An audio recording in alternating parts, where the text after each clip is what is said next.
I haven't told anyone this. I would not hesitate to call you a structural disruptor. When I first read the Mahabharata, because by then I had seen a lot of some of the big international films, Mahabharata is the mother of it all. It'll put Game of Thrones, etc. to shame if we can create Mahabharata in a global scale. But यार वो 70 mm में देखने का मतलब कुछ मजा ही और होगा यार. I understand that money doesn't drive you, right? No, money doesn't drive you. So what drives you? And a lot of people ask me that, what do you do to motivate yourself? I'm like, I don't do anything, I'm motivated. I don't have to do anything to be motivated.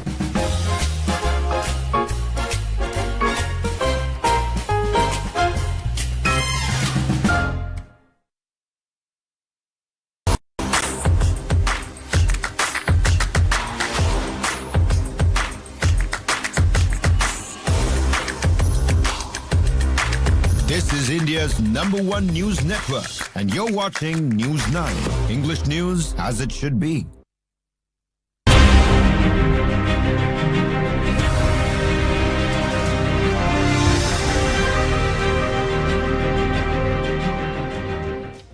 Hello and welcome to News9 and you're watching On Point. I am Kartikeya Sharma and we have 3 On Points lined up for you today. In On Point 1, we discussed the cost of war, how much the world is being made to pay and how much India is bearing, all because of Trump's war on Iran.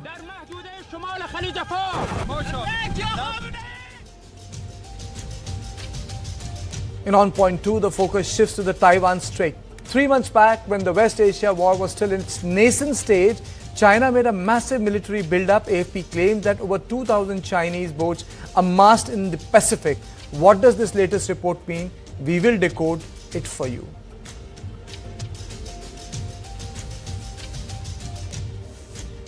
In On Point 3, we dive deep into the LPG crisis that's gripping the entire country. From Delhi to Bengaluru, Kolkata and Bhopal, News9 ground report documents the local impact of a global war.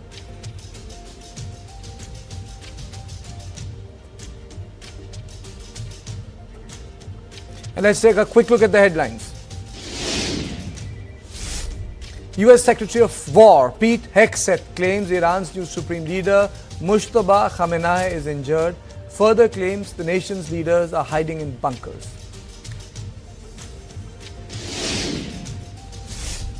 Explosions hit Tehran during Quds Day protests. Iran's President Pezeshkian, Foreign Minister Araghchi and top Iranian security officials Ali Larijani also present at the march in Tehran Square.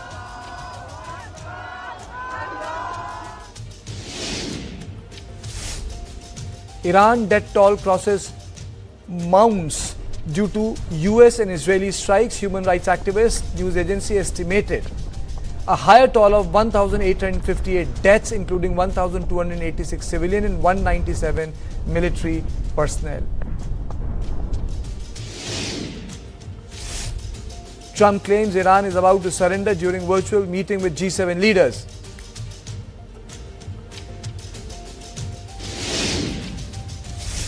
External Affairs Minister Dr.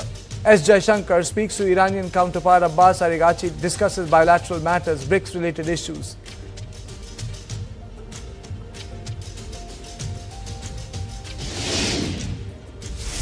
(193) parliamentarians, 130 from Lok Sabha and 63 from Rajya Sabha, sign a 10-page notice listing 7 charges against Chief Election Commissioner Gyanesh Kumar.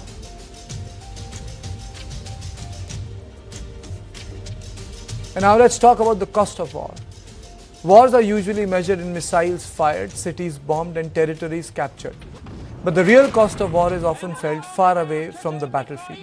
It is measured in billions of dollars drained from economies, in disrupted supply chains, and in inflation that affects ordinary people across the world. I'm asking a fundamental question. Not who is winning the battlefield, but who is paying the price of this conflict. Because modern wars do not stay confined to one region. When a conflict erupts in a strategically critical region like West Asia, the consequences ripple across the entire global economy. Energy markets react immediately, trade routes become vulnerable, shipping costs rise, financial markets begin to feel the pressure. The cost of this war is already staggering. The United States is spending billions of dollars in just days of the military operations.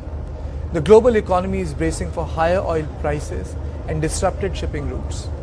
And countries like India, which are deeply connected to the Gulf region through energy imports, trade, remittances, could feel the economic shock if the conflict continues to escalate. Let us break down the cost of this war. First, the financial cost for the United States. The economic cost for the world will come later. And finally, the direct implication for India. Let us first look at the cost of the war for the United States. Pentagon officials have briefed American lawmakers that the cost of the conflict crossed more than $11.3 billion in just the first 6 days of fighting. According to estimates from the Center for Strategic and International Studies, the first 100 hours of the war alone cost roughly $3.7 billion. Some media estimates place the spending even higher, suggesting that nearly $6 billion may have been spent just in the first 2 days of combat operations. And this is only the early phase of the war.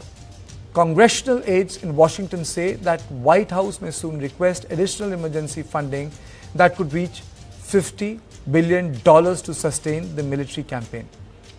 Modern warfare today involves expensive air operations, naval deployments, missile strikes, logistics, and global military readiness.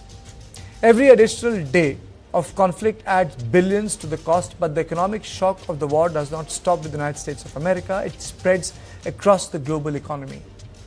The world economy is already feeling the tremor of the conflict. West Asia sits at the heart of the global LNG flows. Nearly 20% of the world's oil supply passes through the Strait of Hormuz, making it one of the most critical energy choke points in the world. Even the threat of disruption in this corridor has triggered volatility in global oil markets. Shipping and trade are also being disrupted. Tensions across the Red Sea and the Gulf have forced many cargo vessels to reroute via the Cape of Good Hope, dramatically increasing travel time and fuel costs. As a result, hundreds of vessels have been delayed or forced to anchor while insurance and freight premiums surge to record levels. These disruptions ripple across global supply chains and raise costs for commodities ranging from fertilizers to industrial raw materials. The International Monetary Fund warns that every sustained 10% increase in oil prices can add around 40 basis points to the global inflation. The IMF had projected global growth of 3.3% for 2026, but the prolonged conflict could slow that trajectory. Economists estimate that every 10% rise in oil price could reduce global economic output between 0.1 and 0.2 percentage points.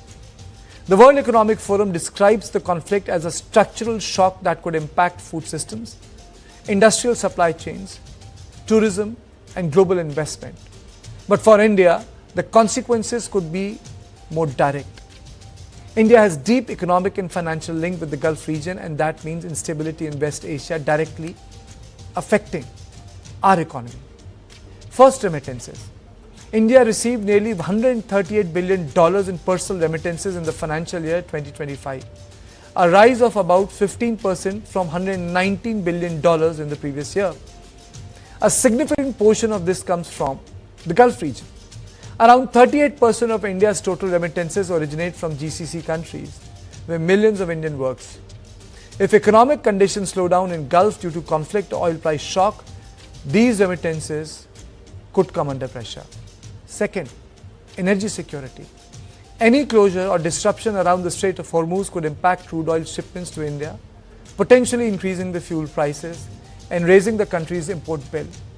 Third, trade exposure.